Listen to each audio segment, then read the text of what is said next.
Vamos imaginar a seguinte situação. Numa aula onde está todo mundo aprendendo sobre a equação do primeiro grau, um estudante, por ter dificuldades, ele está ali trabalhando com uma atividade de números completamente fora do contexto e da proposta da aula. Será que só porque eu estou trabalhando com atividades de matemática, o meu objetivo, o objetivo de aprendizagem, o objetivo curricular nesse contexto está sendo mantido?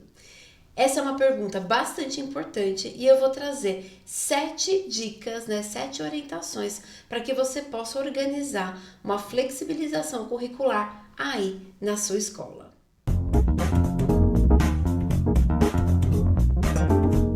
Olá, bem-vindo, bem-vinda. Eu sou a professora Fabiana e você está aqui na Inclutopia. É uma grande alegria ter você e esse tema, ele é extremamente importante. De antemão, eu já queria te dizer que a fórmula ideal, ela não existe. A gente ainda está procurando e buscando caminhos para realmente trazer aprendizagem para o nosso estudante, certo? Mas você vai ter que concordar comigo que quando eu estou trabalhando, por exemplo, equações do primeiro grau com o meu estudante, trazer uma proposta de números de forma só para manter o campo ali, que é a matemática, como eixo, eu não vou estar equalizando a questão do currículo. Então eu trouxe 7 orientações para que você possa ir observando aí no seu planejamento, no seu dia a dia e colocar em prática aí, para o seu estudante ganhar uma qualidade melhor de ensino, tá bom? Mas antes de eu passar para as orientações, deixa eu te perguntar uma coisa.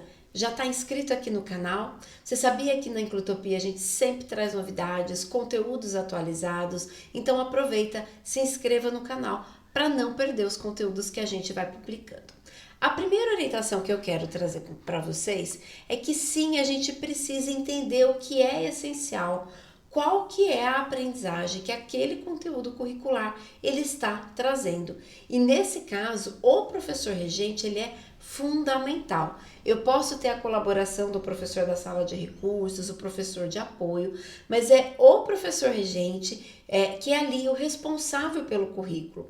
Ele precisa me dizer, enfim, qual que é o objetivo, o que precisa, vamos supor, enfatizar com os estudantes, qual que é o eixo, por exemplo, quando eu vou ensinar uma equação do primeiro grau. Ok, tem as fórmulas, os cálculos, mas o que é prioritário para que os estudantes conheçam? O que fundamenta, por exemplo, a aplicação de uma equação do primeiro grau? O que a gente precisa priorizar? Então, sim, ter esse olhar e todo esse aproveitamento, toda essa questão do professor regente é fundamental. Passo 2, Assim como é fundamental o professor regente me trazer todo esse eixo do conteúdo, propor diferentes formas, um modo diversificado de que os estudantes, todos eles, toda a turma tenham acesso a esse currículo, a esse conteúdo, vai propiciar diferentes habilidades de aprendizagem, correto? Então esse conteúdo, para além daquela metodologia, livro didático, escrevo na lousa, trago uma explicação e o aluno faz o exercício, trazendo sempre essa metodologia, trazer de repente metodologias mais ativas, dinâmicas onde ele possa elaborar esse conteúdo, trazendo isso de forma mais compartilhada, trabalhos em grupo, pesquisa, outras formas dele ver o mesmo conteúdo. Isso vai favorecer diferentes estudantes e nem sempre você vai precisar ficar adaptando a atividade, porque mesmo um estudante com mais comprometimento vai poder ver imagens, vai poder escutar um vídeo, vai poder participar de um trabalho na construção de uma maquete, um trabalho em grupo. Então pense na diversificação.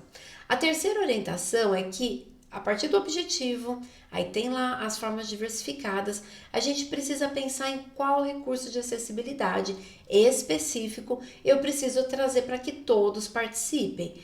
Eu tenho um aluno cego na turma, então eu preciso trazer esse material em braille, tátil. Eu tenho um estudante com baixa visão, eu preciso trazer isso de forma ampliada.